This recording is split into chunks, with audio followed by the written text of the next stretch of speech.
በጠቅላይ ፍርድ ቤቱ ውሳኔ የታሪፍ ፖሊሲው አይቀየርም አሉ የአሜሪካ የንግድ ተወካይ ጄሚሶን ግሬር። የትራምፕ የታሪፍ ፖሊሲ አንዲት አንቀጽ አትቀየርም። በፍርድ ቤቱ ውሳኔ ሊቀየር የሚችለው ጉዳይ ካለ የታሪፍ አጣጣሉ ማስፈጸሚያ ሕጋዊ መሳሪያው ሊለወጥ መቻሉ ብቻ ነው ብለዋል። ታሪፍ ወደ አሜሪካ ገበያ ከውጭ የሚገቡ ምርቶች ላይ የሚጣል ግብር ሲሆን ከወራት በፊት ፖሊሲው ሲተገበር በመላው ዓለም ከፍተኛ የንግድ ነውጥና ትርምስ ፈጥሮ ነበር። ጠቅላይ ፍርድ ቤቱ ፕሬዝዳንት ትራምፕ የፕሬዝደንትነት ስልጣናቸው የሚፈቅድላቸውን አንድ የሕግ ማስፈጸሚያ ተጠቅመው ዓለም አቀፍ የታሪፍ ፕሮግራም በማውጣትና በማስፈጸም ስልጣናቸው ከሚፈቅድላቸው ውጪ አልፈው ሄደዋል፣ አስፈጽመዋል ብሏል ጠቅላይ ፍርድ ቤቱ። አሁን ጥያቄው ፕሬዝዳንት ትራምፕን ጠቅላይ ፍርድ ቤቱ ያስቆማቸዋል ወይስ ለማለት ያህል የወሰነው ውሳኔ ነው የሚለው ነው።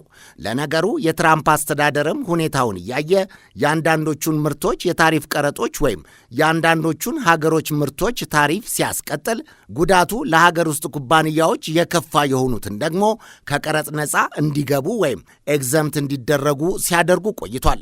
የአሜሪካው ፕሬዝዳንት ወዲያው ነው በተጣለው ታሪፍ ላይ ሌላ የሕግ አንቀጽ በመምዘዝ ከ10 እስከ 15 በመቶ ታሪፍ በመጣል ለጠቅላይ ፍርድ ቤቱ ውሳኔ ምላሽ የሰጡት። አዲሱ ከውጭ ወደ አሜሪካ የሚገቡ ምርቶች ታሪፍ ከዛሬ ማለት ማክሰኞ ጀምሮ ተግባራዊ እንደሚደረግ የቢቢሲ ዘጋቢ ጄምስ ፊት ጄራልድ ዘግቧል። የትራምፕ አዲሱ ውሳኔ ተግባራዊ የሚሆነው ለ150 ቀናት ብቻ ሲሆን ከዚያ በኋላ የአሜሪካ ኮንግረስ እስኪሰበሰብና እስኪወስን ድረስ ትራምፕን ኃይል ወይም ስልጣን አልባ ያደርጋቸዋል ማለት ነው። የአሜሪካ የንግድ ተወካዩ ግሬር እንዳሉት በሕጉ መሰረት በ150 ቀናት ውስጥ የታሪፍ ፖሊሲያችንን ለማስቀጠል ሌሎች ሕጋዊ ድጋፎችን እናፈላልጋለን። ነገር ግን ጠቅላይ ፍርድ ቤቱ ያላየው ጉዳይ አስተዳደሩ የጣለው ታሪፍ የዋሽንግተንን የወጪና የገቢ ንግድ ክፍተት ያጠበበ፣ በሀገር ውስጥ በርካታ የሥራ ገበያዎችን የፈጠረ፣ የሀገር ውስጥ አምራች ኢንዱስትሪዎችን ያበረታታ፣ በአጠቃላይ አሜሪካንን የተሻለ ያጠነከረ መሆኑን አለማየቱ ነው ብለዋል። ከዚህ ሌላ የፖለቲካ ውሳኔዎችንና ፍላጎቶቻችንንም ለማስፈጸም የተጣለው ታሪፍ ጠንካራ መሳሪያችን መሆኑንም ጠቅላይ ፍርድ ቤቱ አልተገነዘበውም ብለዋል ግሬር። የታሪፍ ፖሊሲው ብሔራዊ የሀገራችንን ደህንነት ሁሉ የታደገ ነው ያሉት ጄሚሶን ግሬር ይህ የደህንነት ክፍተት አሜሪካ ወደ ውጭ ከምታስወጣው የበለጠ የምታስገባው ወይም የምትገዛው መብለጡ ያስከተለው የንግድ ክፍተት ነው ሲሉ የታሪፍ ፖሊሲያቸውን ለመከላከል ጥረት አድርገዋል። የንግድ ተንታኞችና ታዛቢዎች ግን የአሜሪካ አስተዳደር በመላው ዓለም የጣለው ታሪፍ ለሸማቾች ዋጋን ከማናሩም በላይ የዓለም የወጪ ገቢ ንግድን በቀጥታ በመምታት የጎዳው ነው ይላሉ። አሁን በቅርቡ በኒውዮርክ የፌዴራል ሪዘርቭ ባንክ በተደረገ ጥናትና ትንታኔ መሰረት ትራምፕ በሜክሲኮ፣ በቻይና፣ በካናዳና በአውሮፓ ህብረት ላይ ከጣሉት የታሪፍ ዋጋ 90 በመቶ የሚከፈለው በአሜሪካ ኩባንያዎች ነው የሚል ጥናት አውጥቷል። የአሜሪካ አስመጪ ኩባንያዎች በትራምፕ የታሪፍ ፖሊሲ ፈጽሞ መላወስ አልቻሉም ነው የሚባለው። በዚህ ላይ ወደ አሜሪካ በተመጣጣኝ ዋጋ ይመጣ በነበረው የወጪ ምርቶች ላይ ታሪፍ በመጣሉ አምራቾቹ ምርቶቹን የተሻለ ገበያ ወደሚያገኙበት ሀገሮች በማዞር የአሜሪካንን ንግድ እንደጎዱት ይነገራል። በዲፕሎማሲ መስክም አሜሪካ በጣለችው ታሪፍ ምክንያት የሕይወት ዘመን ወዳጆቿን ብሪታንያን ጨምሮ የአውሮፓ ሀገሮችን እያሳጣት እንደሆነ ታዛቢዎች ይናገራሉ።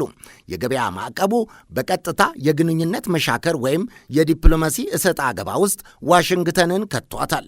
ትራምፕ በበኩላቸው የከፍተኛ ፍርድ ቤቱን ውሳኔ አምርረው በመቃወም ውሳኔው ለሀገር ጥቅምና ደህንነት ደንታ የሌለው አስቂኝ ውሳኔ ነው ብለውታል። ጸረ አሜሪካ ውሳኔ ነው ሲሉም ፈረጀውታል።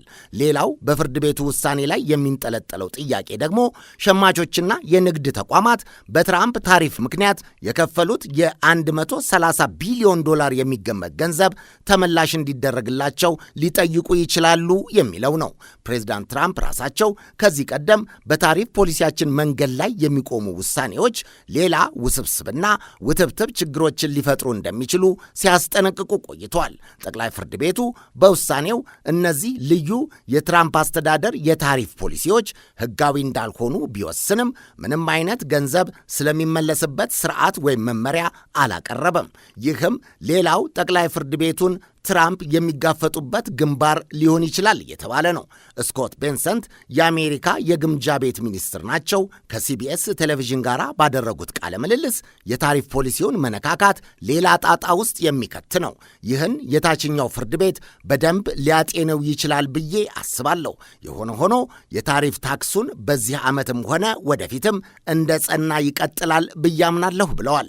የታሪፍ ፖሊሲው ለአሜሪካ ሸማቾችና ኩባንያዎች ችግር ማምጣቱ ብቻ ሳይሆን ለመመለስም ሌላ የተመላሽ ሂሳብ ጣጣ በማምጣት ለመቀልበስም የማይቻል መሆኑ የባሰ ውስብስብ እያደረገው ነው ተንታኞች እንደሚሉት።